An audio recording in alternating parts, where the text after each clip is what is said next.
Hello everyone. तो कैसे आप लोग? आई होप आप सभी लोग ठीक होंगे। तो आज हम बात करने वाले बीएमएस फर्स्ट प्रॉफ के अंदर संस्कृत के बारे में। और संस्कृत के अंदर हम एक और नया चैप्टर देखने वाले हैं जिसका नाम है अव्यय। और इससे पिछले वाला जो चैप्टर हमने जो अभी कंप्लीट किया है वो था उपसर्ग।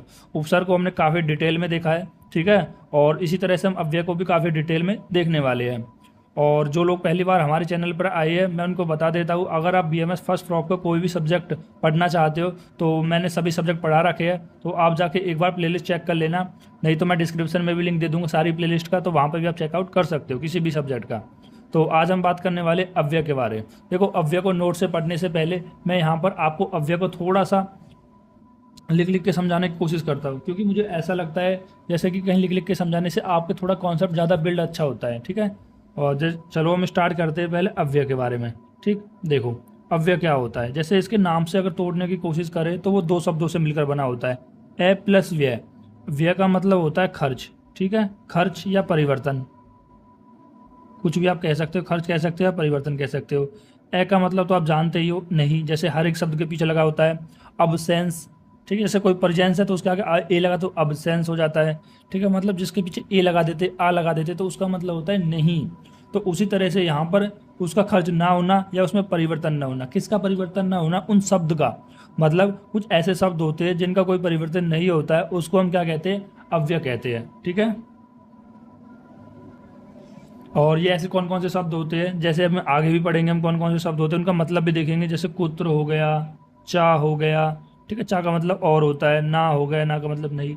इन सभी का हम मतलब देखेंगे। अत्र हो गया, इन सभी का क्या मतलब होता है, और ये भी हम देखने वाले हैं। बस अभी आपको इतना पता होना चाहिए, अव्यय ऐसे शब्द होते हैं जिनमें कोई भी परिवर्तन नहीं होता है, ठीक है। जैसे कि एग्जाम्पल मैंने आपको बता दिया, कुत्र, चय, न, अत्र आदि, ये कुछ इसके एग्जाम्पल होते हैं। अब जैसे कि अव्यय के अंदर एक बात और है कि अव्यय जो होता है वो लिंग, विभक्ति और वचन से नहीं बदलता है। यानी जो अव्यय होता है वो लिंग, विभक्ति और वचन से, यानी लिंग से, विभक्ति से और वचन से, तीनों से नहीं बदलता है। यानी कि जैसे ये च है तो ये च च ही रहेगी। जैसे मैं बोल दूं कि राम च सुरेश च, ठीक है। राम च सुरेश च, मतलब राम और सुरेश और दिवेश और कुछ भी आप बोल सकते हो। तो यहाँ पर मैं क्या बताने की कोशिश कर रहा हूँ कि जो ये हमारा च है वो कभी नहीं बदलता है। जैसे कि मैंने पहले आपको शब्द रूप के अंदर राम पढ़ाए थे, तो राम क्या होता है? राम का जो रूप है वो बदलता रहता है। कि राम एक वचन था तो राम था, और राम दिव्य वचन हो जाएगा तो रामो हो जाता है, ठीक है। और राम अगर बहुवचन हो जाता है तो रामा हो जाता है, ठीक है। तो इसका जो रूप है वो बदलता रहता है। ये प्रथमा विभक्ति थी तो द्वितीय के अंदर भी बदलता रहता है, ठीक है। रामे हो जाता है, रामम हो जाता है, ठीक है। तो ये भी क्या होता है? चेंज होता रहता है। लेकिन यहाँ पर जो ये शब्द होते हैं ना वो लिंग के द्वारा, ना वो वचन के द्वारा, ना वो व्यक्ति के द्वारा, किसी के द्वारा ये नहीं बदलते हैं, ठीक है। तो उनको हम क्या कहते हैं? अव्यय शब्द कहते हैं। तो अव्यय शब्द आप गांठ बांध लेना कि अव्यय शब्द ऐसे शब्द होते हैं जो कभी भी नहीं बदलते, चाहे ना लिंग से, ना वचन से, ना विभक्ति से, इन तीनों से वो नहीं बदलते हैं। जैसे कि मैं आपको और एग्जांपल से समझाऊं कि अव्यय कैसे हो सकते हैं। जैसे कि मान लो यहाँ पर बालक है, ठीक है। कोई ये बालक हो गया और ये बालिका हो गया, ठीक है। तो ये क्या हुआ? ये बालक से बालिका हो गया है। यानी पहले क्या था? पहले पुल्लिंग था, और यहाँ पर क्या होगा? स्त्रीलिंग। तो क्या बदल गया यहाँ पर? यहाँ पर बदल गया, लिंग बदल गया। तो क्या ये अव्यय शब्द हो सकता है? तो आप कहोगे नहीं सर, ये अव्यय शब्द नहीं हो सकता, क्योंकि अव्यय शब्द तो वो होते जो कभी नहीं बदलते हैं, ठीक है। जो आज भी ऐसे है, कल भी ऐसे रहेंगे और कभी नहीं बदलेंगे, उनको हम कहते हैं अव्यय शब्द। अब जैसे यहाँ पर बालक से बालिका हो गया, यानी पुल्लिंग से स्त्रीलिंग हो गया, तो यहाँ पर क्या होगा? चेंज हो गया, तो वो भी नहीं बदलेगा। और एक और एग्जाम्पल मैं आपको लेके बताता हूँ। जैसे कि पठती, ये आपने पढ़ा होगा, पठती, पठत, पठंती, पठती और पठंती ले लेते हैं फिर, ठीक है। ये मैंने धातु रूप क्या बताया, तीता अंति सीता था आमी आवाम, ठीक है। तो यहाँ पर भी क्या हुआ? ये क्या था? देखो, ये था एक वचन, एक वचन, और ये क्या हो जाएगा? हमारा बहुवचन हो जाएगा, बहुवचन। अगर आपको ये नहीं पता है बहुवचन कैसे है, तो आप एक बार धातु रूप वाला चैप्टर देख लीजिए, वहाँ पर मैंने आपको बताया था तीता अंति सी था आमी आवाम। ये किसका था? लट लकार का था। ऐसे लड़का अलग होता है, लिरट का अलग होता है, तो ये सारे मैंने वहाँ पर आपको बताए थे। तो इतने बात आपको समझ में आना चाहिए कि अव्यय क्या होता है। अव्यय ऐसे शब्द होते हैं जो कभी भी परिवर्तन नहीं होते हैं, ठीक है। ना उनकी लिंग चेंज होता है, ना उनका विभक्ति, ना उनका वचन, कोई भी इनमें से लव, यानी कोई भी लव में से कोई भी चेंज इनमें से नहीं होता है, ठीक है। और फिर इसके बाद मैंने एग्जांपल बताया था, जैसे राम है तो राम के अंदर क्या हो रहा था, यहाँ पर चेंज हो रहा था। राम के अंदर रामा, रामो, रामम, इनके अंदर रूप चेंज हो रहा था, लिंग, विभक्ति, वचन तीनों ही चेंज हो रहा था। तो जो राम है वो अव्यय शब्द नहीं हो सकता, जो राम है वो अव्यय शब्द नहीं हो सकता, ठीक है। अव्यय शब्द वही हो सकते हैं जो कभी नहीं बदलते हैं, ठीक है। अभी मैं इनके एग्जाम्पल से समझाऊंगा, ठीक है, किस तरह से वो नहीं बदल रहे हर एक सेंटेंस के अंदर, ठीक है। अभी बस आपको ये समझना है कि आप कैसे पहचानोगे कि कौन सा अव्यय शब्द है, कौन सा अव्यय शब्द नहीं है। अब देखो, अव्यय को स्टार्ट करने से पहले मैं आपको बता देता हूँ, यदि आपने कारक नहीं पढ़ा है, देखो कारक इसमें बहुत ज़्यादा इंपॉर्टेंट है। अगर आपने कारक नहीं पढ़ा है तो आप एक बार कारक पढ़ लीजिए, तब जाके आप अव्यय को पढ़ना है, ठीक है। क्योंकि कारक से आपको होगा क्या, जब आप कोई सेंटेंस बनाओगे, वाक्य बनाओगे, तो उनको बनाने में बहुत मदद मिलेगी, ठीक है। जैसे कि है ना, वह जाता है, तो वह जाता है क्या लिख दोगे, वह का हम क्या लिख सकते हैं, तो वह का लिख सकते हैं सह गच्छाति, सह गच्छामि। तो यह कैसा पता लगा आपको कि ये सेंटेंस बन गया, तो ये जब पता लगा आप कारक देख लोगे एक बार, ठीक है। वैसे तो काफ़ी डिफिकल्ट सब्जेक्ट, डिफिकल्ट सेंटेंस भी आएंगे पर लेकिन उनको समझने के लिए आपको यहाँ पर कारक तो आना ही चाहिए, ठीक है। और अगर शब्द रूप और धातु रूप भी आप देख सकते हो तो और भी अच्छी बात है, फिर आप आसानी से विभक्ति को कन्वर्ट भी कर लोगे। तो इतना बात आपको समझ में आनी चाहिए, ठीक है। तो अब मैं आपको अपने नोट्स की तरफ ले जाता हूँ और वहाँ पर समझाने की कोशिश करता हूँ। देखो, अब इससे पहले हम यहाँ पर इस पेज से पहले एक और पेज पढ़ना चाहते हैं। देखो, अब यहाँ से हम स्टार्ट करते हैं। अव्यय क्या होता है, तो अव्यय की परिभाषा में एक श्लोक आया है, ना व्यायाम इति अव्ययम। मतलब ना का मतलब होता है नहीं, अव्ययम का मतलब होता है खर्च, मतलब जो खर्च ना हो उसे हम क्या कह रहे हैं, यहाँ पर अव्यय कह रहे हैं। तो अव्यय मतलब ऐसा शब्द जो उसमें कोई भी परिवर्तन ना हो, ठीक है, उसे हम क्या कहते हैं, अव्यय कहते हैं। जैसे एग्जाम्पल मैंने बता दिया, चा, वा, इति, अत्र, कुत्र, ये सारे क्या होते हैं, अव्यय होते हैं। मैं अभी आपको अव्यय याद भी कराऊंगा कि कौन कौन से आपको याद करने हैं अकॉर्डिंग टू एनसीईआरटी सिलेबस, ठीक है। फिर इसकी डेफिनेशन हिंदी में लिखा है कि अर्थात जो व्यय, खर्च, मतलब जो खर्च ना हो, घट बढ़ ना सके, परिवर्तित ना हो, ठीक है, परिवर्तित नहीं होता हो, अर्थात हमेशा ज्यों का त्यों यथावत स्थिति में रहता है, मतलब जैसा है वैसा ही बना रहे, उसको हम क्या कहते हैं, अव्यय कहते हैं, ठीक है। तो अव्यय कहते हैं और उस पद को हम अव्यय कहा जाता है। तो यहाँ पर आता है अविकारी। अविकारी का मतलब होता है जिसमें कोई परिवर्तन नहीं होता। देखो, दो चीज़ होती है, एक प्रकृति, एक होता है विकारी। मतलब प्रकृति मतलब नेचुरल फॉर्म, विकार मतलब उसमें चेंज हो जाना। जैसे कि दूध से दही बन गया तो दही क्या हो गया, उसका विकार हो गया। विकार का मतलब होता है बदलाव, ठीक है। और यहाँ पर आता है अविकारी, मतलब बदलाव नहीं होना। तो यहाँ पर अव्यय वो शब्द होते हैं जो अविकारी होते हैं, मतलब जिनमें बदलाव नहीं होता है, ठीक है। आगे मैं बताऊंगा, ठीक है। शब्द दो प्रकार के होते हैं, विकारी और अविकारी, ठीक। तो फिर उसके बाद एक और श्लोक आया है कि सैद्रत्रेषु लिंगासु सर्वासु च विभक्तेषु वचनेषु च सर्वेषु यंत्र व्यति तद्व्यमम्। तो यहाँ पर क्या बताया गया है कि सैद्रत्रेषु, त्रेषु यहाँ पर तीन चीज़ की बात की जा रही है, यानी जो तीनों लिंग है, तीन लिंग कौन कौन से, पुल्लिंग, स्त्रीलिंग, नपुंसक लिंग, सर्वासु च, और यहाँ पर क्या बताया गया, सर्वासु च विभक्ति। सर्वासु मतलब जितनी भी विभक्ति होती है, जो 7 विभक्ति होती है उनमें, और वचनेषु मतलब 3 जो वचन होते हैं, एक वचन, दिव्य वचन, बहुवचन, चाहे सर्वेषु यंत्र व्यतीत तदव्ययम, मतलब उनमें कभी भी कोई बदलाव नहीं होता है, ठीक है। वो तीनों ही क्या रहते हैं, समान रहते हैं, तब उसको हम व्यव्यय कहते हैं। देखो, जो सब तीनों लिंग, सभी विभक्तियां तथा तीनों वचनों में समान रहते हैं वे अव्यय कहलाते हैं। यानी कि जिनका लिंग भी, पुरुष भी और विभक्ति, मैं बता चुका हूँ, लव मैं बता चुका हूँ, लिंग, विभक्ति और वचन ये तीनों ही क्या रहे, समान रहे, बदले ना, उसे ही हम क्या कहते हैं, अव्यय कहते हैं। तो मैंने आपको 2 श्लोक भी बता दिए। यदि एग्जाम में ऐसा आता है कि अव्यय को परिभाषित कीजिए और उदाहरण के सहित, तो आप आराम से श्लोक के साथ परिभाषित कर सकते हैं। देखो, आराम से डेफिनेशन भी आ जाती है। उसके बाद अव्यय पद के रूप नहीं चलता है, ठीक है। देखो, अव्यय में क्या होता है, पदों का रूप नहीं चलता है। पदों का रूप नहीं चलता है कहने का मतलब ये है उनमें बदलाव नहीं होता है। जैसे राम, रामम, रामेम, ये होता है ना, राम, रामो, रामो, या फिर अगर हॉरिजॉन्टल वर्टिकल देखोगे तो राम, रामम, रामेन, रामाया। तो इस तरह से इनका रूप परिवर्तित नहीं होता है, ठीक है। जैसे कि मैं अगर आपको दिखाऊँ एक बार, जैसे राम का मैं दिखा देता हूँ। जैसे राम का ये देखो, इस तरह क्या हो, चेंज होता जा रहा है। जैसे मान लो यहाँ पर च है, ठीक है, च एक अव्यय है, तो इसमें यहाँ भी चय रहेगा, यहाँ भी चय रहेगा, यहाँ भी चय रहेगा, यहाँ भी चय रहेगा, यहाँ भी चय रहेगा। मतलब कोई भी अगर अव्यय शब्द होगा तो वो समान ही रहता है, ना उसके लिंग में, ना उसके विभक्ति में, ना उसके वचन में, किसी में भी चेंज नहीं होता है। उन्हें हम क्या कहते हैं? अव्यय कहते हैं। जैसे एक एग्जाम्पल बताया गया है कि बालक अत्र अस्ति। अत्र का मतलब होता है यहाँ, और ये क्या होता है? ये होता है एक अव्यय। आगे चल के हम देखेंगे कौन कौन से अव्यय होते हैं। अभी आप बस समझने के लिए समझ लिए कि यह अत्र भी एक अव्यय होता है। तो बालक अत्र अस्ति, अस्ति का मतलब होता है होना या है, जो भी है। ये मैं बता चुका हूँ शब्द रूप धातु रूप के अंदर। ठीक है, देखो धातु रूप आप अच्छे से कर लेना, क्योंकि उसमें बहुत सारे शब्द है। भू मतलब होना, धातु, भवती, ठीक है, गच्छति, तो ये सारे बहुत सारे वर्ड है जो आप धातु रूप से समझ सकते हो। ठीक है, कि किस क्रिया में कौन सा यहाँ पर धातु लगेगी संस्कृत के अनुसार।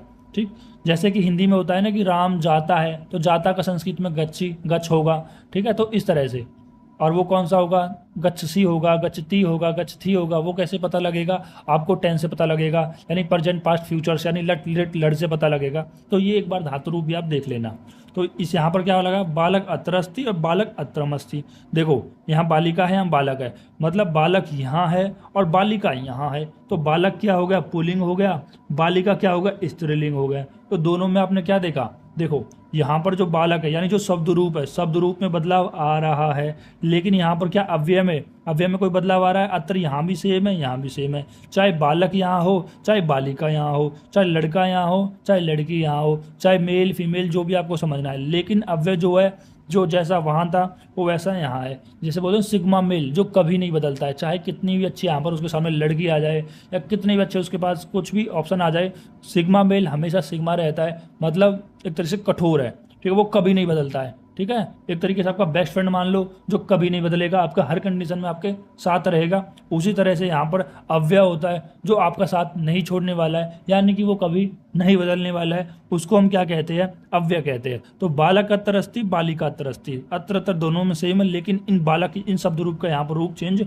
हो गया। फिर यहाँ पर एक पॉइंट लिखा है कि यह अत्र अव्यय है। जो अत्र है, मतलब अत्र का मतलब यहाँ होता है, यह अत्र क्या? अव्यय है, जो मैंने आपको बता दिया, जो दोनों के समान रूप में प्रयुक्त होता है। दोनों में क्या हुआ? समान रूप में प्रयुक्त हुआ है। देखो उसके बाद हम देखते हैं शब्द के बारे में। देखो यहाँ पर शब्द के बारे में बताया गया है कि शब्द दो प्रकार के होते हैं, विकारी शब्द और अविकारी शब्द। विकारी शब्द मतलब कुछ ऐसे शब्द होते हैं जो लिंग, वचन, विभक्ति के द्वारा अनुसार बदल जाते हैं। जैसे राम ही देख लो, राम भी एक शब्द है, वो वचन के अनुसार भी बदल रहा था और विभक्ति के अनुसार भी बदल रहा था। ठीक है, जैसे यहाँ पर बालक भी लिया मैंने, बालक बालिका हो गया, पठती पठंत हो गया। यानी कुछ ऐसे शब्द होते हैं जो कि हमारा यहाँ पर लिंग, वचन और विभक्ति के द्वारा बदल जाते हैं।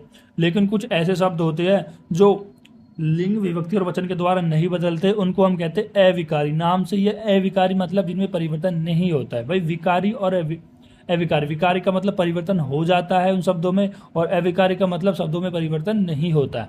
मैं आपको बता चुका हूँ, दो टर्म होती है, एक प्राकृतिक टर्म, एक होती है विकारिक टर्म।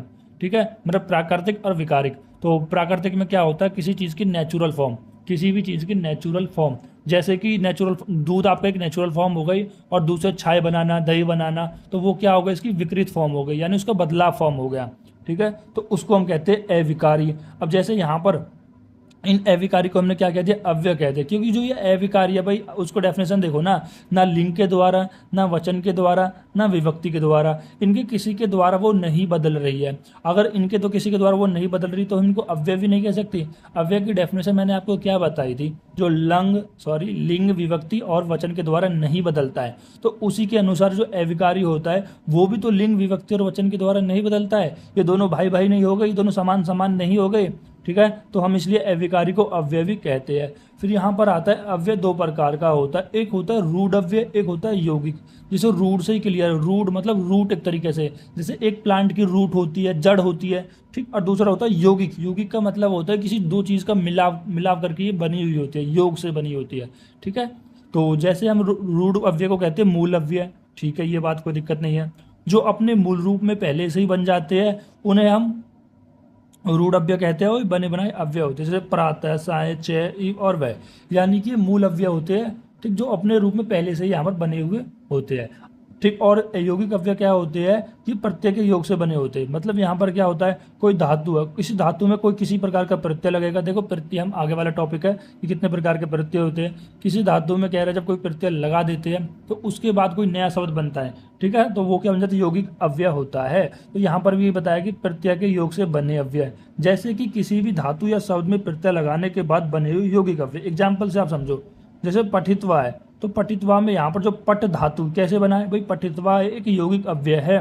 तो ये बना कैसे है, जब आपने पट धातु में कत्व प्रत्यय लगा दिया तो ये पठित्वा बन गया, ये होगा यौगिक अव्यय, ठीक है। तो ऐसे ही पठित तुम है कि पट धातु में तुम प्रत्यय लगा दे तो पठित तुम। थोड़ा बहुत आप अभी प्रत्यय के बारे में नहीं जानते होगे, तो थोड़ा बहुत जानते भी हो तो और आगे आपको समझ में आ जाएगा अगर हम प्रत्यय टॉपिक स्टार्ट करते हैं तो, ठीक है। तो अभी तो हम नहीं करेंगे प्रत्यय का टॉपिक, आने वाले चैप्टर में हम कर सकते हैं।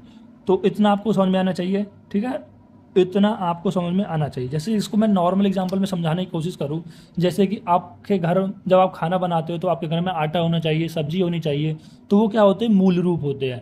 लेकिन उनसे जब आप मिक्स करते हो कि इस वाली सब्जी में ये वाली मिला देते हैं, 2-3 सब्जी मिला दिया, आटा को रोटी बना दी, तो वो क्या करते हैं ना, यौगिक कर दिया।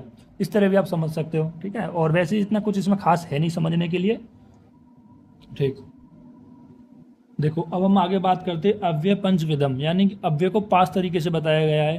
पहला उपसर्ग, मतलब जितने भी उपसर्ग होते हैं वो अव्यय होते हैं। अब कितने उपसर्ग होते हैं, 22 उपसर्ग होते हैं। मैंने आपको बताया था पर, परा, परि, परीति और अधि, अभि, अति, असि, ठीक है। ये मैंने ट्रिक बताई, पाद भी करके मैंने ट्रिक बताई थी कि पैसे आप पर, परा, परि, परीति याद रख लोगे। पाद भी यानी आ से आप अधि, अभि, अति, असि, और दै से दूरदर्श, नीरनिश, वी से विषम, आनी, ठीक है। इस तरह से मैंने आपको बताई थी पादवी, कुछ इसी प्रकार से। तो आप नॉर्मली इन उपसर्ग को ऐसे याद रख सकते थे। फिर उसके बाद मत यहाँ पर होगा कि जितने भी उपसर्ग है वो सारे अव्यय के अंदर आएंगे, ठीक। देन दूसरा तो क्रिया विशेषणम, ठीक है। देखो विशेषणम, देखो अगला ही चैप्टर हम देखेंगे विशेषण विशेष्य वाला, ठीक है। जहाँ पर विशेषण विशेष्य, विशेष्य क्या होता है, जो संज्ञा सर्वनाम होती है, ठीक है, उनको हम विशेष्य कहते हैं। और जो उनके गुण को बताता है वो विशेषणम होता है। यानी कि जो क्रिया विशेषणम, यानी जो क्रिया के गुण को बताता है, वो भी किसी एग्जाम्पल के अंदर आ जाएंगे, अव्यय के अंदर। जैसे कि प्रातः, उच्च, युगपुत, पृथक, यथा, तथा, ठीक है। एग्जाम्पल समझिए, मोहन प्रातः उत्तिष्ठति, मतलब मोहन प्रातः उठता है, प्रातः मतलब सुबह, मॉर्निंग में, भोर में उठता है। तो यहाँ पर मोहन की क्या बता रहा है, गुण है कि वो सुबह क्या हो रहा है, उठ रहा है। यानी जितने भी विशेषण वाले गुण वाली है, मतलब जो भी यहाँ पर क्रिया की यहाँ पर गुण को बताएंगे तो वो क्या हो जाएंगे, यहाँ पर अव्यय हो जाएंगे। बालक प्रातः उत्तिष्ठति, बालक सुबह उठते, तो ये भी क्या बता रहे हैं, उसके विशेषण को बता रहे, गुण को बता रहे। तो जितने भी यहाँ पर ये क्या हो जाएंगे, क्रिया विशेषण अव्यय के अंदर आ जाएंगे। फिर आता चय आदि, चय, वा, खलु, तू, ताम, ये सब किसके अंदर आ जाएंगे, विशेषण के अंदर आ जाएंगे। जैसे रमेश संस्कृत गणित च पढ़ती, रमेश संस्कृत और गणित पढ़ता है, ठीक है। और बताया जा रहा है कि रमेश संस्कृत और गणित यहाँ पर पढ़ता है, तो ये भी किसके अंदर आएंगे, जो चय आदि वर्ड है अव्यय के अंदर आ जाएंगे। समुच्चय बोधक, समुच्चय बोधक का मतलब जैसे अथ है, उत है, चेत है आदि, ये सब वर्ड किसके अंदर आ जाएंगे, अव्यय के अंदर आ जाएंगे। जैसे अथ कथा प्रारंभते, अथ कथा प्रारंभते का मतलब होता है कि अब यहाँ पर हम जो कथा है वो स्टार्ट करने वाले हैं, ठीक है। देखो अथ का मतलब, जैसे कि आप अगर आपने अष्टांग हृदय पढ़ा होगा तो वहाँ पर एक शब्द आता है, सबसे पहले जो श्लोक आता है, ठीक, अथा तो धर्म अर्थ व्याख्या साम, मतलब इस तरह से कुछ होता है कि अब हम, मतलब अथ मतलब एक मंगलिक कार्य होता है, मतलब इस चैप्टर को हम अब मंगलिक कार्य के नाम से या भगवान के नाम से बोल के स्टार्ट करते हैं, ठीक है। तो अगर आपने नहीं देखा है तो अभी आप अष्टांग हृदय खोलिए और सबसे पहला श्लोक देखिए, तो वहाँ पर कुछ ऐसे होगा कि अथा तो धर्मासम व्याख्याम, कुछ इस तरह से, मतलब जहाँ पर मंगलिक कार्य करके, मतलब भगवान का नाम लेके कोई कार्य किया जाता है, तो इस तरह से यहाँ पर जो वर्ड होते हैं वो अव्यय के अंदर आ जाते हैं। फिर आता है विषम्यादि बोधक, अरे, ओहो, अत, आहा आदि, मतलब जहाँ पर एक तरीके से आश्चर्य हो जाए। आज जैसे कि अहो किते भयंकर सर्पम, अहो किते भयंकर सर्पम, मतलब ओ मतलब आश्चर्य होगा कि कितना भयंकर सांप है। आहा सज्जन पीड़ित दुर्जने, फिर यहाँ पर भी आश्चर्य होगा कि सज्जन है वो दुर्जनों को पीट रहा है, ठीक है। तो इस तरह से भी आप समझ सकते हो। तो ये सब किसके अंदर आ जाएंगे, अव्यय के अंदर आ जाएंगे। अब देखो, अब यहाँ पर बताया गया है कि जितने हमारे अव्यय होते हैं उन सब अव्यय को आपको, इन सब अव्यय क्या करना है, उनका मतलब क्या होता है और उनके आपको एग्जाम्पल याद रखने हैं, ठीक है। देखो मोस्टली जो क्वेश्चन आता है वो ऐसा ही आता है कि जो कुछ आपको अव्यय दिए होंगे कि इन अव्यय को, इनका अर्थ लिखिए और इनको किसी वाक्य में प्रयोग करिए, ठीक है। तो जैसे यहाँ पर चय हो गया, तो चय को जैसे राम चय, शाम चय, गणेश चय, चय का मतलब होता है और, यानी राम और, शाम और, गणेश और, ठीक है, इस तरह से। देखो अब यहाँ पर मैं कुछ आपको रूल समझा देता हूँ। जैसे कि प्रत्येक शब्द के बाद चय को लिखा जाता है, यानी कि देखो पहला तो आप ये जो च है, इस च को आप हर एक शब्द के बाद लिख दो कि राम और शाम और गणेश और, ठीक है। फिर या फिर बाकी च का लोप किया जा सकता है, मतलब लोप मतलब एक तरीके से उनको हटा के एक ही च लिखा जा सकता है, वो भी अंत में, जैसे कि राम शाम गणेश च। तो यहाँ का मतलब एक च मतलब ये नहीं कि राम शाम और गणेश नहीं, राम और शाम और गणेश और, इन सभी का लोप करके हमने यहाँ पर लास्ट में एक च लिख दिया है। तो इसको हम दो तरीके से प्रयोग कर सकते हैं वाक्य में। अगर हम बात करते हैं च की, तो इस च को हम वाक्य में दो तरीके से प्रयोग कर सकते हैं। पहला तो ये है कि आप हर शब्द के बाद लिख दिए, ठीक है, जब आपको और करके बताना है, या फिर आप कह रहा है कि एक तरीके से लास्ट में हम च को लिख सकते हैं, जैसे कि आप बोलते हैं ना भाई, एक तो ये कि राम और सुरेश और, जैसे आप 4-5 दोस्त हो तो आप या तो ऐसे बोल दो कि राम और शाम और सुरेश और मोहन ये सब खेलने गए थे। तो या फिर आप ऐसे नाम लिख दो कि राम के साथ कॉमा लगाओ, शाम फिर कॉमा, राम शाम मोहन चाय खेलने गए थे, और राम बोलते हैं ना कि ऐसे बोल देते हैं, जैसे कि बोल दिया कि राम शाम और मोहन, राइटिंग में मत जाना, एंड सो ऑन, ठीक है। तो ये क्या गए थे, खेलने गए थे, यानी लास्ट में हमने एंड लगा देते हैं। तो इस तरह से ये बताने की कोशिश कर रहा है, मैंने भी आपको समझाने की कोशिश की है। बस आपको ये रूल है याद रखने हैं। या तो च को आप हर शब्द के पीछे लगा सकते हो जब भी किसी को पुकारने वाला शब्द हो, ठीक है, बुलाने वाला शब्द हो, किसी का नाम हो, या फिर उनको लास्ट में भी आप लगा सकते हो। जैसे कि यहाँ पर अब एग्जाम्पल से बताया गया है कि राम लक्ष्मण सीता बन जाते हैं। देखो, तो राम लक्ष्मण सीता बन जाते हैं। देखो पहले आपसे पूछा जाएगा च का मतलब क्या है, आप बताओगे च का मतलब और होता है। फिर दूसरा पूछा जाएगा इसका एक सेंटेंस बनाइए, ठीक है, उसको एक वाक्य में प्रयोग करिए, और वो भी संस्कृत वाक्य होना चाहिए। तो संस्कृत वाक्य होना चाहिए, तो पहले तो आप हिंदी में सोचोगे कि राम लक्ष्मण और सीता बन जाते हैं, तो राम लक्ष्मण और सीता बन जाते हैं। पहले तो ये है कि आप ये करो कि राम च, लक्ष्मण च और सीता च, ठीक है, या फिर तीनों का नाम लिख दो, राम लक्ष्मण सीता और लास्ट में च लगा दो, ठीक है। और बन गच्छति, अब यहाँ पर बन का क्या हो जाएगा, बनम हो जाएगा, ठीक है। देखो बन यहाँ पर क्या होती है, क्रिया होती है, ठीक, सॉरी क्रिया नहीं, कर्म, और जाति यहाँ जाता है क्रिया होती है, ठीक है। और जाने का मैं बता चुका हूँ गच्छ होता है। तो अब देखो यहाँ पर खुद देखो, तो राम लक्ष्मण से तो बन जाते हैं। अब देखो कर्म क्या होता है, जैसे मैं कारक के अंदर आपको मैंने बताया था, कर्म वो होता है जो कर्ता को शब्द प्यारा होता है, जिसे कर्ता करता है, या कर्म वो होता है जो क्रिया को प्राप्त होता है। तो बन जाते हैं, तो बन क्या हो जाएगा, कर्म हो जाएगा। और बन में कौन सी विभक्ति लग जाएगी आपको, कर्म के अंदर द्वितीय विभक्ति लगती है, ये भी मैं आपको बता चुका हूँ। तो जैसे राम वाले आता है राम रामम, क्योंकि अक्रांत पुल्लिंग है, तो बन का क्या हो जाएगा, बनम हो जाएगा, ठीक है। ये चीज़ आपको कारक के अंदर मैं बता चुका हूँ, मैं फिर से एक बार आपको बता देता हूँ। देखो एक बार मैं आपको यहाँ पर बता ही देता हूँ काम में।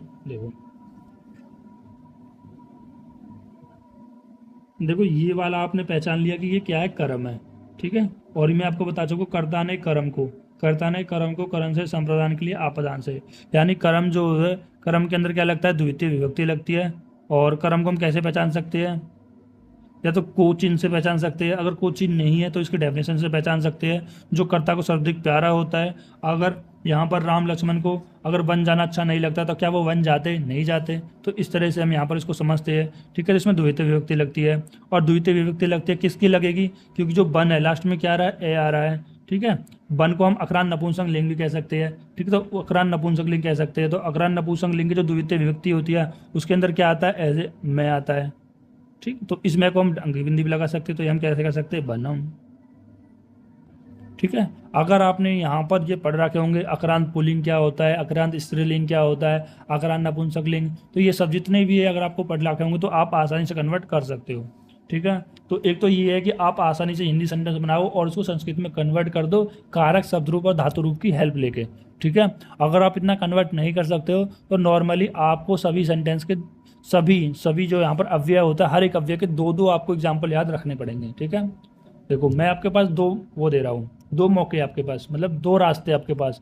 पहला रास्ता कि आप कारक को, शब्द रूप को और धातु रूप को, ठीक है, इतना अच्छा कर लीजिए कि आप कोई भी हिंदी वाक्य सोच लेंगे। जैसे कि चेचा का मतलब होता है और, तो इसको आप हिंदी वाक्य में सोचना है और आपको संस्कृत में कन्वर्ट कर देना है, ठीक है। पहला बेस्ट रास्ता मुझे जो लगता है, ठीक है, उसके लिए आपको अच्छी से प्रैक्टिस करनी पड़ेगी। दूसरा जो रास्ता है वो भी ठीक है, वो क्या है कि अगर आप मान लो कि थोड़ा बहुत ही आता है, इतना नहीं बना पाते हो, तो आप हर एक सेंटेंस को थोड़ा थोड़ा दिमाग में रख के लिख सकते हो, ठीक है। जैसे आपने रख लिया कि राम लक्ष्मण सीता बन जाते, तो इसको थोड़ा सा ध्यान में रख लिया और उसको लिख दिया। आपको हर एक के दो दो कम से कम एक दो दो तो आपको याद करने ही पड़ेंगे, क्योंकि एग्जाम में सीधा पूछा जाता है कि 4-5 आपके दे दिए जाते हैं अव्यय, बताया जाता है उनका अर्थ लिखिए और उनके दो दो वाक्य में प्रयोग करिए, ठीक।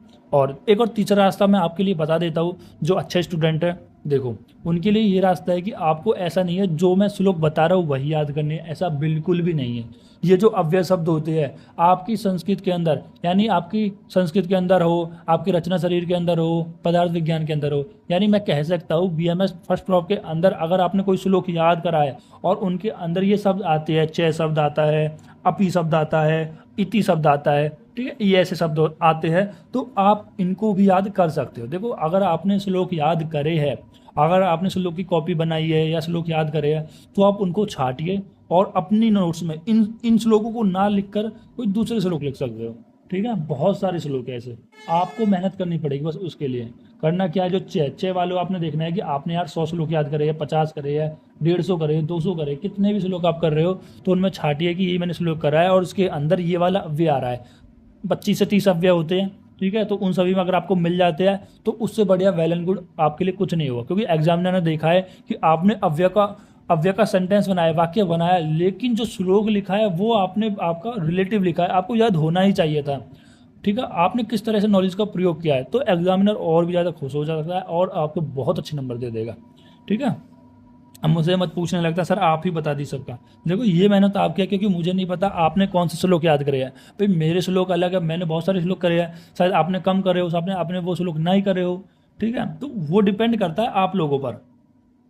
ठीक, तो मैंने आपको तीनों रास्ते बता दिए। अब बस मेरा काम कुछ नहीं है, मैं आपको मतलब बताऊंगा और श्लोक बताऊंगा और मेरा यहाँ पर ये चैप्टर कंप्लीट हो जाएगा। ठीक है, अब आपको जितनी मेहनत करनी है उतनी आप कर सकते हो। इसमें 5 नंबर का एक क्वेश्चन आएगा, जो भी मैंने आपको बता दिया किस तरह से बचा। 4-5 अव्यय दे दिए जाएंगे, सेंटेंस पूछ लिया जाएगा और अर्थ पूछ लिया जाएगा। जैसे यहाँ पर अपी, अपी का मतलब 2 अर्थ होते हैं। अपी का पहला अर्थ होता है कि भी, मतलब अपी का मत अर्थ होता है भी। अभी अपी को कहाँ का प्रयोग होता है, जैसे सीता भी राम के साथ बन जाती है, तो सीता अपी। देखो सीता को सीता ले सकते हैं। अब सीता क्या, आक्रांत स्त्रीलिंग है, आक्रांत स्त्रीलिंग है, तो आक्रांत स्त्रीलिंग में क्या होता है, प्रथम व्यक्ति को हम क्या लिख सकते हैं, भी करता है, और कर्ता की प्रथम व्यक्ति सीता की सीता हो जाएगी, बी को अपी लिख सकती है। अब राम क्या हो जाएगा, राम हो जाएगा करण, क्योंकि इसके साथ जा रही है यहाँ पर। देखो जब हमने आपको तृतीय व्यक्ति बढ़ाई थी तो वहाँ पर आपको बताया था मैंने ये चीज़। ठीक है, अब ये चीज़ मैं फिर से नहीं बता सकता क्योंकि कारक को आपको पढ़ना पड़ेगा। मैंने इसमें 7 वीडियो ली थी, कारक में 7 लीजन 7-8 वीडियो ली थी। ठीक है, जो कि बहुत बड़ी बड़ी वीडियो भी थी, तो उसके लिए आपको यार कारक देखना पड़ेगा। ठीक है, तो इसके अंदर तृतीय व्यक्ति लग जाएगी, और आक्रांत पुल्लिंग की तृतीय व्यक्ति क्या होती है, एन होती है, तो राम एन हो जाएगा। और 7 का क्या होती है, सह होती है। ठीक है, आप सह वर्ड से भी पहचान सकते हो कि इसमें सह वर्ड आता है, उसके अंदर तृतीय व्यक्ति लग जाती है। या फिर आप ऐसे पहचान सकते थे, कर्ता ने कर्म को करण से तो सर इसमें नहीं आ रहा, उसके साथ आप नहीं पहचान सकते थे। ठीक है, चिन्ह से आप नहीं पहचान पाओगे। देखो मैंने कहा था ना कि कभी कभी आप चिन्ह से नहीं पहचान पाओगे। ठीक है, अब बन का मतलब हो जाएगा बनम। ठीक है, जाति का मतलब गच्छ होता है, और इसमें ती लग जाएगा। ती क्यों लग जाएगा, क्योंकि जो यहाँ पर क्रिया होती है वो कर्ता के अनुसार चलती है, तो क्या हो जाएगा, गच्छति हो जाएगा। ठीक है, देखो आपको पहला जाति का पता है कि आपको जाति को जाना का हम क्या लिखते हैं, गच्छ लिखते हैं। ठीक है, और इसमें ती लगाएंगे, अंति लगाएंगे, सी लगाएंगे, तो वो किसके अनुसार पता लगेगा, आपको कर्ता के अनुसार पता लगेगा। तो इसमें क्या लगाएंगे, हम ती लगाएंगे, बस वही है, प्रेजेंट टेंस पास्ट टेंस वाला ही है, और इसमें ऐसा कुछ है नहीं। तो पहला अर्थ हो गया अपी, फिर दूसरा अर्थ होता है अपी का प्रश्न निर्माण के लिए। मतलब जब आपको कोई प्रश्न निर्माण करना है तो वहाँ पर भी आप अपी का प्रयोग कर सकते हो। जैसे कि क्या करण पांडव था, अपी करणम पांडव अस्ति। देखो है का क्या बोलते हैं, हम अस्ति बोलते हैं। ठीक है, अस देखो है कौन, क्या वैसे रियल में है कौन बोलते अस, इस तरह वाला जो अस है, लेकिन जो यहाँ पर कर्ता के अनुसार क्या लग जाएगा, इसमें ती लग जाएगा। ठीक है, तो अस्थि, इस तरह से हम लिख सकते हैं इसको रीअरेंज करके। तो क्या करण पांडव था, क्या कौन क्या ले सकते हैं, अपी, क्योंकि जब हम प्रश्न कर रहे हैं तो अपी करण पांडव अस्ति, तो कितना सिंपल है। और ये जो वाले एग्जाम्पल थे, ये पहले वाले के एग्जाम्पल थे कि भी के एग्जाम्पल है। करण भी पांडव था, करण अपी पांडव अस्ति। मैं भी विद्यालय जाता हूँ, तो मैं को क्या लिख सकता हूँ, अहम लिख सकता हूँ। जो मैंने आपको टेबल बताया था कि वह तुम में है, वह को सह लिखते हैं, तुम को त्वम लिखते हैं, मैं को अहम लिखते हैं। ठीक है, उत्तम के अंदर आता है, उत्तम के अंदर आ रहा था तो धातु क्या हो जाएगी, आमी आवाम, तो आमी हो जाएगी। गच्छ जाने का क्या होता है, गच्छ होता है, तो आमी लग जाएगा क्योंकि उत्तम पुरुष के अंदर आ रहा है। तो ये सब चीज़ आपको कारक से आएंगी। ठीक है, तो अगर आपको आती होंगी तो मुझे समझाने की जरूरत नहीं है, अगर आपको नहीं भी आती होंगी तो कितना भी समझा लो आपको अब समझ में नहीं आएगी। बिना कारक के आपको ये समझ में नहीं आएगी, और कारक बिना शब्द रूप धातु रूप के नहीं आएगा। ठीक है, ये सारे सीक्वेंस जुड़े हुए हैं, इसलिए मैंने संस्कृत के अंदर जितनी भी वीडियो बनाई थी वो सारी सीक्वेंस से बनाई थी। ठीक है, देखो सबसे पहले मैंने आपको यहाँ पर बेसिक कराया, माहेश्वरी सूत्र कराई, संज्ञा कराई, संधि कराई, देन उसके बाद समास कराया, ठीक है, कारक कराया, ठीक है, और फिर उसके बाद हमने अव्यय उपसर्ग वगैरह ये सब आपको कराए। तो ये एक सीक्वेंस है जिसके तरह आपको चलना है। फिर इति है। अब इति का जो वर्ड है, मैं इतना थ्योरी ना पढ़ के मैं आपको सीधा सीधा बता रहा हूँ कि इति का वर्ड जब होता है कि जब एक वाक्य पूरा हो जाए और फिर आप वो बताओ कि वो वाक्य किसने पूरा कराया। जैसे कि एग्जाम्पल से मैं आपको समझाता हूँ कि राम मम शत्रु अस्ति इति रावण उत्वान, यानी राम मेरा शत्रु है, इति रावण उत्वान, ये रावण ने कहा, मतलब राम मेरा शत्रु है, ये किसने कहा है, इति रावण उत्वान। देखो यहाँ पर पढ़े भी लो, एक वाक्य में पूरा हो जाने पर, जब एक वाक्य पूरा हो गया तो उसके दूसरे वाक्य में आरंभ है, उसके दूसरे वाक्य के आरंभ में यह बताने के लिए ये वाक्य उसने कहा है। तो ये वाक्य जब पूरा हो गया और ये किसने कहा है यह बताने के लिए जब इसका प्रयोग करा जाता है, किसका, इति का प्रयोग करा जाता है। इति का प्रयोग कब करा जाता है, जब एक वाक्य पूरा हो जाए और उस वाक्य को बताए कि ये वाक्य किसने कहा है, राम मेरा शत्रु है, ये वाक्य किसने कहा है, ये वाक्य रावण ने कहा है, तो इति रावण उत्वान, कि यह वाक्य रावण ने कहा है। दूसरा, इति का प्रयोग कब कर सकते हो, देखो इति का प्रयोग तब भी कर सकते हो जैसे कि जब कोई ग्रंथ है, कोई ग्रंथ है या कोई अध्याय, जब कोई अध्याय कंप्लीट हो रहा है तब भी इति समाप्ति, ठीक है, जब कोई अध्याय कंप्लीट होता है तब भी आप इति का प्रयोग कर सकते हो। या फिर आप किसी को यहाँ पर इति डॉक्टर अंबेडकर उत्वान, ठीक है, तो ये डॉक्टर अंबेडकर ने कहा था, जैसे हम इसमें देखेंगे, जैसे कि संस्कृतम राजभाषा भवेत इति डॉक्टर भीमराव अंबेडकर उत्वान, मतलब जो संस्कृत और जो राजभाषा है वो किसने कही थी, हमारे डॉक्टर भीमराव अंबेडकर उत्वान ने कही थी, मतलब डॉक्टर भीमराव अंबेडकर ने कही थी, ठीक है। तो इसका दो प्रयोग कर सकते हैं, पहला जब कोई चैप्टर कंप्लीट हो रहा हो उसके अंतिम इति का प्रयोग कर सकते हैं। दूसरा, जब एक वाक्य प्रयोग हो जाए तो ये बताने के लिए वाक्य किसने कहा है तो भी आप प्रयोग कर सकते हैं, जैसे कि नीम पत्राणी कृमिनाशकानी भवंती इति ममा आचार्य वदति, यानी जो नीम के जो पत्र होते हैं, नीम की जो पत्तियां होती है वो कृमिनाशक होती है। कृमिनाशक यानी जो इन्फेक्शियस डिजीज होती है, आपकी स्किन पे डिजीज हो जाती है तो उसको नाश करती है, ठीक है, किसने कहा था, आचार्यों ने कहा था। दूसरा बताया कि संस्कृत राजभाषा भवेत, जो संस्कृत और राजभाषा भवेत होती है, भवेत इति डॉक्टर भीमराव अंबेडकर, तो ये डॉक्टर भीमराव अंबेडकर ने कहा था। तो इस तरह से आप समझ सकते हो। तो उसके बाद हम बात करते हैं उच्चे की। उच्चे का मतलब होता है ऊंचा, ठीक है, गीता घर में ऊंचा हस्ती है, तो गीता गृह उच्चे हस्ती, ठीक है, ये बार बार मैं नहीं बताऊंगा क्योंकि सीता की गीता क्या है, गीता हमारा आक्रांत स्त्रीलिंग है जिसकी प्रथमा विभक्ति ये सेम की सेम ही रहेगी, ठीक, घर को हम गृह लिख सकते हैं और ऊंचा को हमने बताया अव्यय उच्चे लिखेंगे, ठीक, एक और ये लगा देते हैं। और हंसना का क्या होता है, हंस होता है, ठीक है, और यहाँ पर क्या हो जाएगा, और यहाँ पर प्रथमा, ये गीता क्या करता है तो इसके अनुसार प्रथमा विभक्ति लग जाएगी तो ती हो जाएगा, क्योंकि जो क्रिया होती है वो कर्ता के अनुसार चलती है। बाग में पेड़ ऊंचे है तो उपवन वर्चे ऊंचे आसन, मैं आपको बता चुका हूँ, अगर आपको ये एग्जाम्पल करने हैं तो कर सकते हो। अगर इससे बेस्ट होगा कि अगर आप संस्कृत वाले एग्जाम्पल, सॉरी, जो आप अपने श्लोक आपने याद किए, अगर इनमें कोई ऊंचे वर्ड हो, नीचे वर्ड हो, अगर कोई भी आ रहा हो, अगर मान लो कि अगर आपको 10-20 श्लोक ऐसे मिल रहे हैं तो वो भी याद कर लो यार, आपके लिए बहुत बेनिफिट होगा। नीचे वर्ड, नीचे, नीचे के वर्ड का मतलब नीचे, तुम हमेशा नीचे बोलते हो, तुम का क्या हो जाएगा, तुम हो जाएगा, और हमेशा का सर्वदा लिख सकते हो संस्कृत के अंदर। और तुम हमेशा धीमे बोलते हो, धीमे बोलते हैं, नीचे बोलते हैं की बात है, एम वत्सती, ठीक है, मीरा नीचे तिसती, बिना का होता जल के बिना जीवन नहीं है, यानी बिना जलम जीवितम नास्ति, राम में बिना सीता नागच, राम के बिना सीता नहीं आएगी, ठीक है। ये इसमें कोई मतलब नहीं है कि मैं आपको यहाँ पर इनको हिंदी पढ़ के बताऊँ इनको, ठीक है, मैं आपको इतना कैपेबल बना चुका हूँ कि अगर आपने कारक पढ़ा होगा तो आराम से हिंदी वाले सेंटेंस को कारक में, सॉरी, संस्कृत के अंदर कन्वर्ट कर सकते हो। लेकिन फिर भी मैं मानता हूँ कि बहुत सारे ऐसे सेंटेंस होते हैं जो मुझसे भी कन्वर्ट नहीं होते क्योंकि वो काफ़ी डिफिकल्ट होते हैं, उनके लिए एमए वगैरह की, आपको एमए वगैरह की साइंस पढ़नी पड़ती है या पीएचडी वगैरह की करनी पड़ती है, जो कि हमारे लिए इतना ज़रूरी नहीं है। जितना आप कन्वर्ट कर पा रहे हो उतना कर लेना, उसके बाद अगर आपसे नहीं हो रहा है तो आप उनको डायरेक्टली एक दो रट भी सकते हो, कोई ऐसी बड़ी बात नहीं है। युगपुत का मतलब होता है, युगपुत का मतलब होता है एक साथ, ठीक है, या चक्रेन युगपुत मतलब चक्कर के साथ। गणतंत्र दिवस पर सैनिक राजमार्ग पर एक साथ चलते हैं, यानी गणतंत्र दिवस से सैनिक राजमार्ग युगपुत चलंती, ठीक है। सह का मतलब होता है साथ, पुत्र के साथ पिता आया है तो यहाँ पर क्या हो जाएगा, पुत्रहीन हो जाएगा क्योंकि ये कर्ता नहीं रहेगा, क्योंकि जब भी सात वर्ड आता है तो यहाँ पर क्या हो जाता है, तृतीय लग जाएगी, और तृतीय क्या हो जाएगी, राम की, राम वाला जो मैंने अक्रांत पुल्लिंग पढ़ा था, राम रामम राम एन आ जाएगा तो पुत्रहीन हो जाएगा। सात का सह लिख सकते हैं, ठीक है, पिता, और आई का क्या हो जाएगा, आगत हो जाएगा, ठीक। तो इस तरह से आप कर सकते हो। मेरे साथ अशोक होगा, मैम से अशोक भविष्यंती। सारदम का मतलब होता है साथ, मोहन मया सारदमती, मोहन जो मया वो साथ में पढ़ते हैं। राम जन के सार्ध गच्छति, राम और जन के साथ में जाते हैं। पुनः का मतलब होता है फिर से, मित्र पुनः पाठ पढ़ती, जो मित्र वो फिर से क्या करते हैं, पाठ को पढ़ते हैं। देखो यहाँ पर वीडियो को मैं थोड़ा तेज करा रहा हूँ क्योंकि कोई फ़ायदा नहीं है कि आप मैं मंदी कराऊँ, क्योंकि उसमें कुछ ऐसा है ही नहीं जो मैं आपको यहाँ पर अब समझाने लायक है। क्योंकि बस आपको क्या करना है, यथा तथा का मतलब आपको पता होना चाहिए। फिर उसके बाद मैंने आपको 3 ऑप्शन बताए हैं। पहला ऑप्शन आपको कारक आना चाहिए, जिसकी वजह से आप थोड़ा टूटा फूटा तो कन्वर्ट आराम से कर ले जाओगे। दूसरा ये है कि जो मैं एग्जाम्पल बता रहा हूँ उनको रट लीजिए, जो कि बहुत बेकार है। तीसरा होता है कि आपको यहाँ पर जो संस्कृत के आपने श्लोक याद करे उनमें से ढूंढिए कि कौन से अव्यय वो शब्द है, और उनको लिख लीजिए अपने नोट्स में, कॉपी में, किताब के साइड में, कहीं भी जो लिखना है उनको याद कर लीजिए। तो अगर 2 भी नहीं हो रहा तो एक तो कर ही लीजिए, ठीक है। क्योंकि देखो, कुछ ना करने से बेहतर है कुछ करना। अगर आप कुछ भी नहीं कर रहे हो तो कम से कम इनका मतलब तो याद करके जाइए, उसके बाद खुद बनाने की कोशिश कीजिए, ठीक है। देखो, संस्कृत है बहुत सारा याद करने का यार, इसलिए मैं नहीं कह सकता कि आप यहाँ पर सभी को याद कर लो। बहुत आपको याद करना है, धातु रूप शब्द रूप आपको याद करना है, ठीक है। तो ये सब चीज़ें। फिर यावत तावत का मतलब होता है जब तक तब तक। यावत मेधा संति तावत वर्षा बरसी। जब तक मेघा रहेंगे तब तक बारिश पड़ती रहेगी, तब तक बादल रहेंगे तब तक बारिश होती रहेगी। यावत क्रिया पता करोती तावत पुत्र ना करोती। जब तक पिता करता रहेगा तब तक पुत्र नहीं करेगा। ये यदि त्रोही का मतलब होता है यदि तो। यदि आसन अस्ति तिहोई महिला उपसंति। यदि परीक्षा अस्ति तिहोई छात्र प्रातः सिद्धरम अनुसरति। इसका मतलब ये होता है कि यदि जब परीक्षा रहेगी, जब एग्जाम टाइम रहते तो बच्चे क्या करते हैं, सुबह जल्दी खड़े हो जाते हैं, ठीक है। सब यही यथा तथा जब तब। यदि सूर्य उदति तथा प्रातः भवति। यदा अहम बालकम आसम तदा अहम संस्कृतम पठितवान।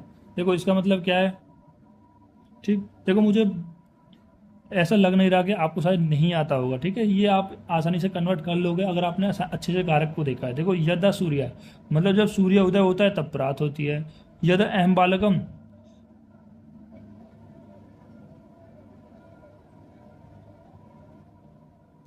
तो इसका मतलब होता है यदा अहम बालकम, मतलब बोल रहा है कि जब मैं बालक था। अहम का मतलब क्या होता है, बालक। मैं बता चुका हूँ, वह तुम में है, तुम का त्वम होता है, मैं का अहम होता है, से का वह होता है। तो यदा का मतलब क्या होता है, जब मैं बालक था तो आस तदा अहम संस्कृत पढ़ता हूँ। उस टाइम पे मैं क्या पढ़ता था, संस्कृत पढ़ता था, ठीक है। उसके बाद आता है न का नहीं। तो से नहीं पढ़ती, वह नहीं पढ़ता है। कपोत ऊंचे न उड़ते, जो कपोत होता है, कबूत कबूतर को कहा जाता है, शायद आपने पदार्थ विज्ञान के अंदर पढ़ा भी होगा, ठीक है। और आप एक चीज़ का और पढ़ोगे कि आपके जो लंग्स में से कपोत की तरह आवाज़ आती है, ठीक है, वो भी आप देखोगे। तो कपोत ऊंचे न उड़ते, एक डिजीज के अंदर एक लंग्स के अंदर आपकी कपोत कबूतर की तरह आवाज़ यहाँ पर आती है, ठीक है। तो कपोत ऊंचे न उड़ती, जो कपोत है वो ऊंचे नहीं उड़ते। कति मतलब कितने होते हैं। मनुष्य कति ज्ञानेन्द्रियामनि संति। मतलब मनुष्य से कितनी ज्ञान इंद्रिय संति है, तो मनुष्य के अंदर कितनी ज्ञान इंद्रिया होती है। तो यहाँ पर कौन सी विभक्ति लगी है, षष्ठवी विभक्ति लगी है, ठीक है। तो कैसे मनुष्य के अंदर कितनी विभक्ति लगती है। और षष्ठवी विभक्ति के लिए देखो, षष्ठी में कोई विभक्ति होती नहीं है, ठीक है। लेकिन सॉरी, षष्ठी में विभक्ति होती है, षष्ठी कारक नहीं होता है। तो विभक्ति को आप कैसे पहचानोगे, चिन्ह से। का के की, मनुष्य के आ रहा है ना, का के की, तो के से आप पहचान सकते हो कि इसके अंदर कौन सी लगेगी, षष्ठी विभक्ति लगेगी।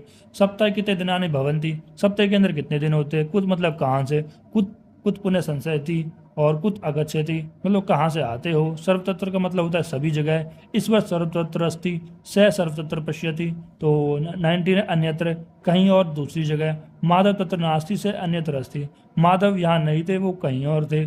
महाभारत युद्ध समय बलराम अन्यत्र भवति, मतलब जब महाभारत का युद्ध हो रहा तो बलराम उस टाइम पे कहीं और थे, ठीक है। अगर आपको ये थोड़ा बहुत राइटिंग में दिक्कत हो रही है तो आप बुक से भी देख सकते हो। सेम एग्जाम्पल बुक के ही लिए, मैंने कहीं और से नहीं लिए हैं, ठीक है। तो ये हमारा अप्रोक्स टॉपिक ख़त्म हो ही गया है, बस थोड़ा सा और बचे है। मैं नहीं चाहता कि आपकी ये वीडियो को कुछ ज़्यादा लंबी बने, क्योंकि जितना समझाने का था मैं उसको समझा चुका हूँ। बाकी आपका काम है, आप कितनी बार इनको याद करते हो, ठीक है। तो कुत्र का मतलब होता है कहाँ, भगवान कुत्र गच्छति, त्वम कुत्र गच्छसि। अत्र का मतलब होता है यहाँ, अत्र त्वम आगच्छ, यहाँ तुम आओ। चषक अत्र अस्ति, चषक यहाँ आता है। तत्र का मतलब होता है वहाँ। अहम तत्र गच्छामि, मतलब अहम का मतलब क्या होता है, मतलब मैं वहाँ जाता हूँ। जलपत्र अस्ति, ठीक है। जल तत्र मतलब जल वहाँ है। एकत्र मतलब एक जगह। तो कुरुक्षेत्र अंगे पांडव तो एकत्र संति, मतलब कुरुक्षेत्र का जो मैदान था वहाँ पर पांडव एक जगह हो गए। फिर कौरव एकत्र, तो फिर कौरव भी एक जगह हो गए। सदा का मतलब होता है हमेशा। हंस सदा स्नान करोती, जो हंस है वो सदा स्नान करते हैं। स सदा सत्यम वंचति, वह हमेशा सत्य बोलता है। खलु का मतलब होता है वास्तव में। तो खलु एकतस्यम एकम व्याधि अस्ति, गुण खलु अनुरागस्यम कारणम। एवं मतलब अथवा, शिशु क्षीरम एवं पीबते, मत्स्य जल एवं जीवंती। देखो, इनमें कुछ खास ऐसा है नहीं, मैं फिर से बता रहा हूँ। आपको इनके अंदर क्या करना है, 3 बातें याद रखनी है। जो पहली बात ये है कि आपको कारक शत्रु धातुरूप अच्छे से आना चाहिए। दूसरी बात, आपको जो श्लोक मैं याद बता रहा हूँ वो आप रट लीजिए। तीसरी बात, ठीक है, ये सब हिंदी में लिखे हुए हैं आपके संस्कृत के बुक के अंदर। ठीक है, और तीसरी बात ये है कि आप जो अगर आपको ऐसे लोग कहीं और मिलते हैं या PMS फर्स्ट क्रॉप के अंदर जो आपने याद किए उनके अंदर आप इनको लिख सकते हैं। ठीक है, और एक और मैं बता देता हूँ, देखो ये होते कुछ हमारे अव्यय हैं जो अकॉर्डिंग टू एनसाइजम सिलेबस दिए गए हैं। ठीक है, और कुछ इसमें एक्स्ट्रा भी है ताकि कोई और बोर्ड भी हो ताकि उनके लिए भी इंपॉर्टेंट हो सके। तो आपको उनको याद कर लेना, जैसे च का मतलब और, अपी का मतलब भी, खलु निश्चय ही हेतु, तू लेकिन, किल प्रसिद्ध, इति समाप्ति, यदा तदा जब तब, यदि त्रिज यदि तो, साकम सात, न का मतलब नहीं, पुत्र का मतलब कहाँ, कति का मतलब होता है प्रश्न, कुत का मतलब कहाँ से, ननु मतलब प्रश्न सूचक, वा विकल्प, एवं ही, पुनः फिर, बिना बिना, ऊंचे ऊंचा, श्रुते बिना, स्वम इसी तरह, स सात सार्धम सात, युगपत एक साथ, यथा तथा जैसे वैसे, यावत तावत जितना उतना। ठीक है, जितना और उतना। तो किमर्थम किस लिए, कियन कितने, इयम अत्र यहाँ, तत्र वहाँ, सब तत्र चारों ओर, अन्यत्र दूसरे स्थान पर, एक तत्र एक साथ, सदा हमेशा, अन्यथा अन्यथा। देखो देखो, मेरा काम था इनको बताना और आपका काम है उनको याद करना। ठीक है, मेरा काम था बताना और अच्छे से समझाना, जो मैं पूरा कर चुका हूँ। अब आप पे डिपेंड करता है कि आप इनको कितनी बार रिवाइज करते हो। और इसी के साथ मैं आपको अपडेट दे देता हूँ, और अगर आपको हमारा ऐप डाउनलोड करना है तो आप डिस्क्रिप्शन में मैं लिंक दे दूंगा। ठीक है, शायद आज हमारा ऐप अपलोड हो जाएगा प्ले स्टोर पे, तो आप वहाँ से उसको डाउनलोड कर सकते हो। और उस पर काफ़ी आपके लिए बहुत सारे सरप्राइज भी रहेंगे, जैसे मेरे नोट्स वगैरह है वो सारे मैं आपके लिए फ्री कर दूंगा। वैसे तो मैं हर एक सब्जेक्ट के नोट्स के यहाँ पर 50 रुपये लेता हूँ, फिर भी मैं आपके लिए उनके लिए फ्री कर दूंगा। और जो पदार्थ विज्ञान पेपर फर्स्ट है उसको मैं अपने नोट्स से वहीं पर लाने वाला हूँ, और BMS सेकंड क्रॉप के लिए भी लाने वाला हूँ। चरक संहिता और फिजियोलॉजी में वहाँ पर ही आपको कंप्लीट कराने वाला हूँ। ठीक है, और उसी के साथ देखेंगे मैं सोच रहा हूँ 1 शॉट लेक्चर भी आपको वहाँ पर ऐप पर मैं अपलोड करा दूँ। ठीक है, मतलब जितने भी आपने सब्जेक्ट कराए हैं अभी तक, या संस्कृत का पेपर 1 है उसका 1 शॉट में कंप्लीट करा दिया, क्योंकि ये वीडियो बहुत ज़्यादा हो गई है और लास्ट टाइम पे आप इतना नहीं पढ़ पाओगे, तो मैं 1 शॉट में सोच रहा हूँ कि कंप्लीट करा दूँ हर एक सब्जेक्ट को। ठीक, तो अगर आपको वो चाहिए तो अब हमारा ऐप डाउनलोड करना ना भूलें। तो तब तक के लिए पढ़ते रहिए, धन्यवाद।